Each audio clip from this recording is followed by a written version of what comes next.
बिस्मिल्लाहिर्रहमानिर्रहीम।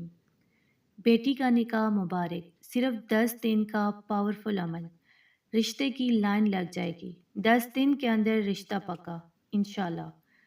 नाज़रीन, बेटी का निकाह हर वालिदैन की ज़िंदगी का सबसे बड़ा अरमान और एक अहम तरीन ज़िम्मेदारी है।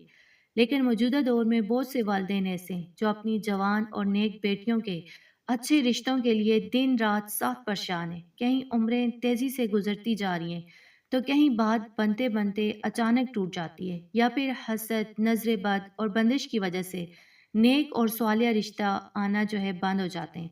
अगर आप भी ऐसे ही हालात का सामना कर रहे हैं और हर तरफ से मायूस हो चुके हैं, तो अब दिल छोटा करने की बिल्कुल ज़रूरत नहीं है, क्योंकि अल्लाह रब्बुल इज़्ज़त के मुबारक कलाम में हर तंगी का बेहतरीन हल मौजूद है। आज की ये वीडियो उन तमाम परेशान हाल वालिदैन और लड़कियों के लिए एक बहुत बड़ी खुशखबरी और मोजज़ा साबित होने वाली है, जो एक अच्छे, नेक और मुअज़्ज़ज़ घराने में जल्द अज जल्द शादी के ख्वाहिशमंद है। सिर्फ 10 दिन का एक ऐसा आजमूदा और पावरफुल अमल मौजूद है जिसकी बरकत से तमाम रुकावटें और बंदिशें जड़ से ख़त्म हो जाएंगी और इंशाअल्लाह देखते ही देखते अच्छे रिश्तों की लाइन लग जाएगी। तो नाज़रीन, कलाम इलाही की ताकत पर पुख्ता यकीन रखकर जब कोई बंदा आइजी से हाथ उठाता है तो तकदीर के बंद दरवाजे भी खुल जाते हैं। तो इसलिए दिल की पूरी तवज्जो और कामिल ईमान के साथ इस वीडियो के एक एक लफ्ज़ को गौर से सुने, क्योंकि आगे चलकर मैं आपको इसी 10 दिन के अमल की मुकम्मल तफसील और तरीका बताने जा रही हूँ, जो मैं इस 10 दिन के अंदर अंदर रिश्ता पक्का होने का सबब बनेगा और आपकी बेटी के अच्छे नसीब का दरवाज़ा भी खोल देगा इंशाल्लाह। इस 10 दिन के मोजज़ाती अमल के लिए हम कुरान मजीद की सबसे खूबसूरत और दिलों को जोड़ने वाली सूरत यानी सूरा रहमान की एक ख़ास आयत मुबारक का इंतखाब करें, जो बंदिशों को तोड़ने और दिलों में मोहब्बत पैदा करने के लिए अपनी मिसाल नहीं रखती।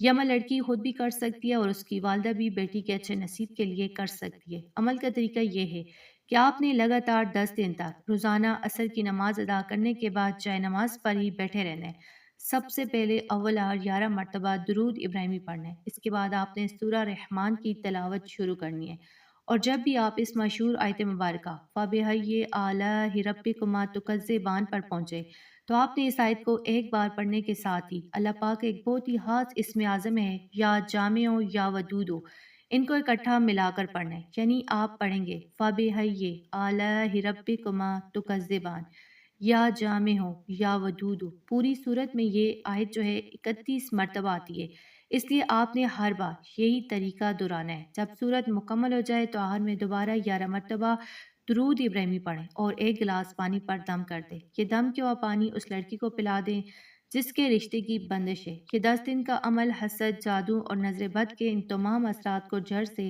जलाकर राख कर देगा जिन्होंने रिश्तों को रोक रखा था। अल्लाह के हुक्म से इस इस्म आज़म और कुरानी आयत की बरकत से ऐसे असबाब पैदा होंगे कि 10 दिन के अंदर अंदर एक बेहतरीन, शरीफ और मुअज़्ज़ज़ घराने से रिश्ता खुद चल कर आएगा और बात पक्की हो जाएगी। तो नाज़रीन, याद रखें, बेटियों के अच्छे नसीब के लिए जहाँ वजीफ़े और दुआएं बहुत बड़ी ताकत हैं, वहीं वालिदैन का अपने रब के फैसले पर कामिल यकीन रखना भी ईमान का हिस्सा है। कभी मायूस मत हो, क्योंकि अल्लाह पाक का हर फैसला हिकमत से खाली नहीं होता और वो अपनी बंदियों के लिए हमेशा बेहतरीन वक्त पर बेहतरीन असबाब पैदा फरमाता है। आए आप मिलकर इस मुबारक घड़ी में अपने परवरदिगार के हजूर नहायत आजिज़ी से हाथ उठाते हैं कि या बारी ताला, जितने भी वालिदैन अपनी बेटियों और बेटों के अच्छे रिश्तों के लिए परेशान हैं, उन सब की है भी मदद फरमा। या अल्लाह तमाम बच्चियों के नसीब अच्छे फरमा, उनकी राह में आने वाली तमाम बंदिशों, रुकावटों, हसद और जादू के असरात को इस मुबारक कलाम की बरकत से हमेशा के लिए ख़त्म फरमा और हर घर को खुशियों का गहवारा बनाकर वालिदैन को इस बड़ी जिम्मेदारी से सरहुरू फरमा। आमीन सुम आमीन। अगर आपको आज की ये ईमान अफरोज़ और मुजर्रब वीडियो पसंद आई हो तो इसे दिल से लाइक कीजिए और सदका जारिया की नीयत से अपने तमाम करीबी दोस्तों और रिश्तेदारों के साथ लाजमी शेयर कीजिए, ताकि किसी भी परेशान हाल माँ बाप तक ये पैगाम पहुँच सके। और ऐसी मुस्तनद कुरानी और इस्लामी वीडियोज़ के लिए आपके अपने चैनल उर्दू वज़ाइफ को अभी सब्सक्राइब करके बेल आइकन को ज़रूर प्रेस कर दें, ताकि हर नई वीडियो आप तक सबसे पहले पहुँचती रहे। अल्लाह पाक आप सबका हामी और नासिर हो। जज़ाकल्लाह।